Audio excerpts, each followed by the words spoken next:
Today, I'm going to show you how to make fresh buttermilk biscuits that are fluffy and flaky, plus a simple sausage gravy.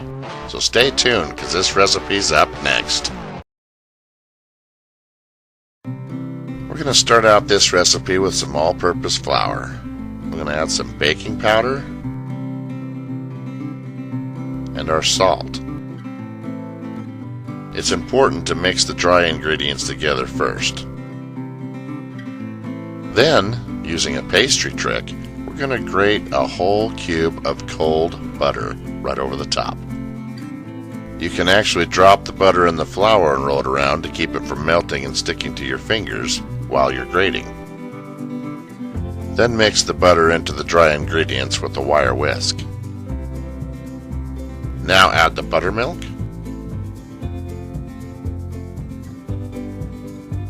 and a few good squeezes of honey.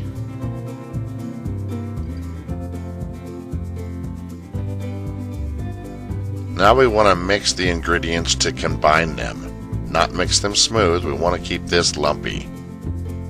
And once all the dry ingredients are wet, you can go ahead and mash them together or pull them out onto the counter and do it like I'm doing here.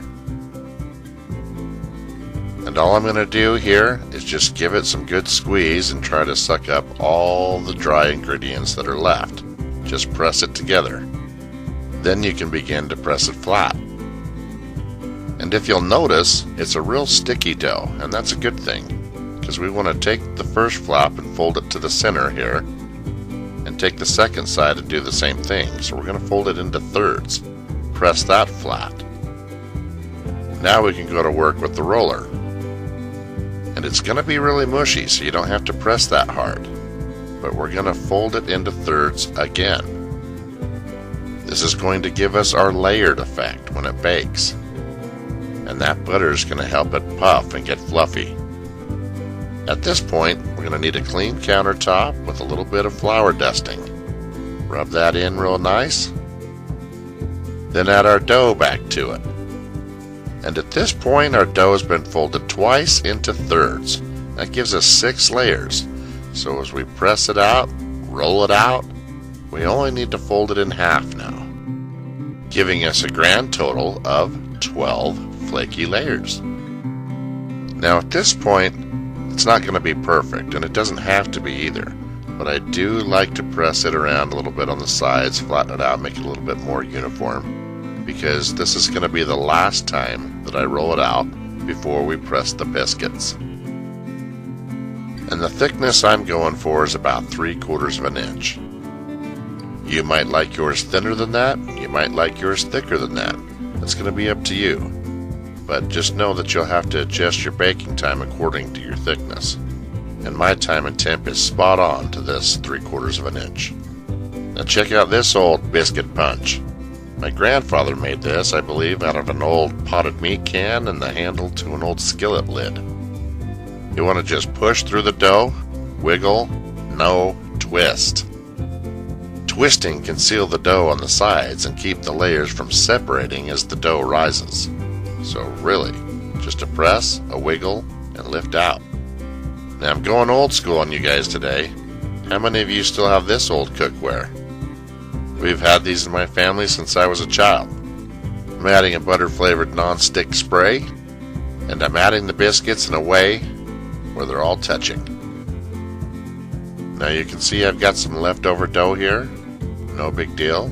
You can just press this all together, flatten it out with your hand, and once again, press out some more biscuits.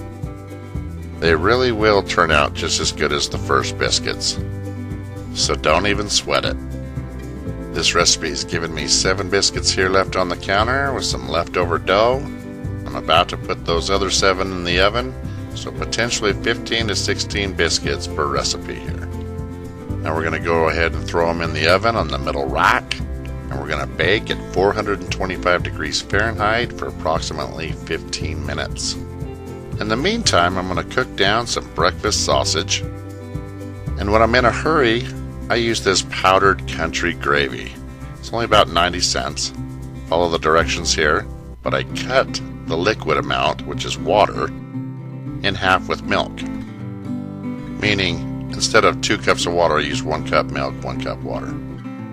But it's an inexpensive way to quickly make a fantastic gravy. And by now, our biscuits should be done. But we need to check the bottoms here. A little bit hot. Yep, that looks good. Yep, pretty good. And once they've cooled down a little bit, they're a little easier to handle. Bust one of these open for you, show you the nice fluffy flaky layers.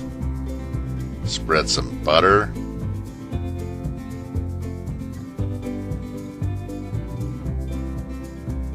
Now let's go ahead and give this bad boy a try. Yep, that's nice and tender. Check it out. Or how about with that sausage gravy?